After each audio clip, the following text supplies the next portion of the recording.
Direct second year diploma engineering, तर ज्याही विद्यार्थ्यांचे number लागलेले असेल तर त्या विद्यार्थ्यांना आजपासून ॲडमिशन प्रोसेस सुरू झालेली आहे. तर तुम्हाला लॉग इनमध्ये जाऊन 1000 रुपये चालान पेड करायचं आणि आपली जी सीट आहे ही ॲक्सेप्ट करायची आहे. तर संपूर्ण अपडेट आपण या व्हिडिओमध्ये बघणार आहे. जर तुम्हाला 1 नंबरचं कॉलेज मिळालेलं असेल तर तुम्हाला ॲडमिशन घ्यावीच लागेल, आणि जर तुम्हाला 2 नंबर 3 नंबर 4 नंबर मिळालेलं असेल तर तुम्ही पुढील राऊंडमध्ये सुद्धा भाग घेऊ शकता. ठीक आहे, संपूर्ण माहिती आपण या व्हिडिओमध्ये बघणार आहे.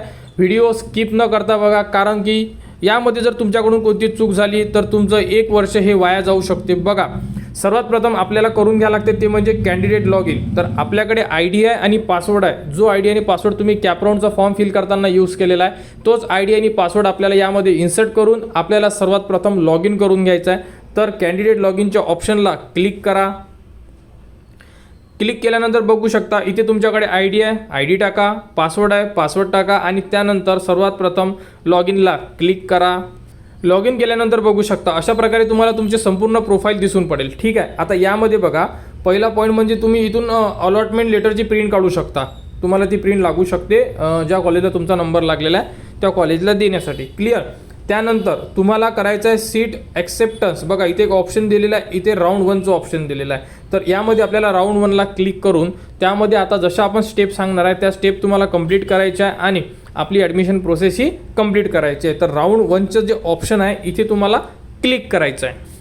क्लिक केल्यानंतर बघू शकता तुमच्यासमोर तुमची पर्सनल इन्फॉर्मेशन, कोणत्या कॉलेजला नंबर लागलेला आहे या संदर्भात संपूर्ण माहिती तुमच्यासमोर आलेली आहे. या विद्यार्थ्याला कॉलेजचं 1 नंबरचा प्रिफरन्स लागलेला आहे, म्हणजे जी लिस्ट टाकली होती या विद्यार्थ्याने याला 1 नंबरचं कॉलेज लागलेलं आहे. तर या विद्यार्थ्याला या राऊंडमध्ये प्रवेश घ्यावाच लागेल, कारण की त्यांची जी ॲडमिशन आहे ही ऑटो फ्रीज झालेली आहे. आणि ज्यांना 2 3 4 असा सिक्वेन्स मिळाला असेल तर त्यांच्यासाठी सुद्धा आपण डिटेल्स माहिती या व्हिडिओमध्ये सांगणार आहे. ठीक आहे, समजा आता एक समजून घ्या, जर तुम्हाला 2 नंबरचं कॉलेज 3 नंबर 4 नंबरचा प्रिफरन्स मिळाला असेल तर तुम्ही बेटरमेंट करू शकता. बेटरमेंटचा अर्थ काय होतो की तुम्ही 1000 रुपयाचे चालान पेड करणार. त्यानंतर जे कॉलेज तुम्हाला मिळालेलं आहे हे कॉलेज तुमच्याकडे रिझर्व्ह राहणार, म्हणजे पुढच्या राऊंडसाठी, आणि तुम्ही पुढील राऊंडमध्ये कॉलेजेस ॲड करू शकता. जे कॉलेज तुम्ही पुढच्या राऊंडमध्ये ॲड करणार त्यामध्ये जर तुमचा नंबर लागला तर ठीक, जर समजा नाही लागला तर जे कॉलेज तुमचं राऊंड 1ला लागलेलं आहे ते तुम्हाला मिळून जाणार. क्लिअर. ओके, जर काही अडचण असेल तुम्ही कमेंट्स करू शकता, कमेंट्सवर तुम्हाला संपूर्ण माहिती दिली जाणार. त्यानंतर आता काय करायचं बघा, आता तुम्हाला सीट ॲक्सेप्ट करायची आहे. तर म्हणजे बेटरमेंटवाल्यांना सुद्धा हीच प्रोसेस करायची आहे पुढील राऊंडसाठी, आणि ज्यांचे नंबर लागलेले आहे ॲडमिशन घ्यायची असेल तर सेम प्रोसेस करायची. सर्वांना सेम प्रोसेस आहे.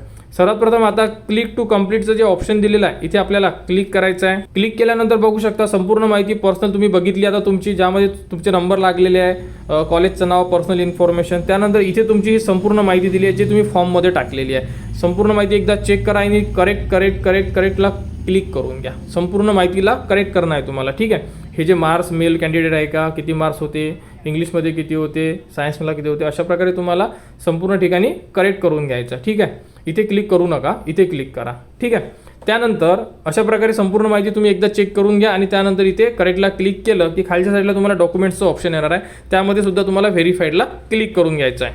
अशा प्रकारे तुम्हाला ऑप्शन दिलेलं आहे डॉक्युमेंट्सचं, यामध्ये तुम्हाला व्हेरीफाईडला क्लिक करून घ्यायचं आहे आणि त्यानंतर तुम्हाला सेव्ह अँड प्रोसीडला क्लिक करायचं. ठीक आहे, अशा प्रकारे संपूर्ण जी सीट ॲक्सेप्टन्सचं ऑप्शन आहे यामध्ये तुम्हाला व्हेरीफाय आणि करेक्ट करून घ्यायचं आहे आणि त्यानंतर सेव्ह अँड प्रोसीडला क्लिक करा.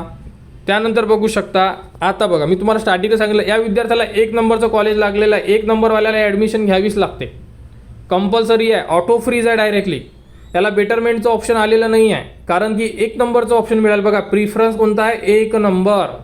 1 नंबरवाल्याला ॲडमिशन घ्यायची आहे, ऑटो फ्रीज झालेला आहे. या विद्यार्थ्याला डायरेक्टली इथे OTP टाकायचा आहे, म्हणजे तुम्ही OTP सेंड करा, OTP टाका, सेव्ह अँड प्रोसीड केले, डायरेक्ट 1000 रुपयाचं फोनपेवरून चालान पेड करून टाका, फॉर्मची प्रिंट काढा आणि ज्या कॉलेजला नंबर लागलेला आहे त्या कॉलेजला व्हिजिट करा, डॉक्युमेंट्स घेऊन जा ओरिजिनल, आणि आपली ॲडमिशन आजच्या डेटमध्ये तुम्ही कंप्लीट करू शकता.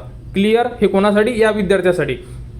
त्यानंतर आता ज्यांनाही 2 नंबर 3 नंबर 4 नंबर असेल आणि इथे जर तुम्हाला बेटरमेंटचं ऑप्शन असेल तर तुम्ही नेक्स्ट राऊंड ट्राय करू शकता. जे कॉलेज तुम्हाला मिळालेलं आहे ते जर तुम्हाला पाहिजे नसेल तर तुम्ही ट्राय करू शकता.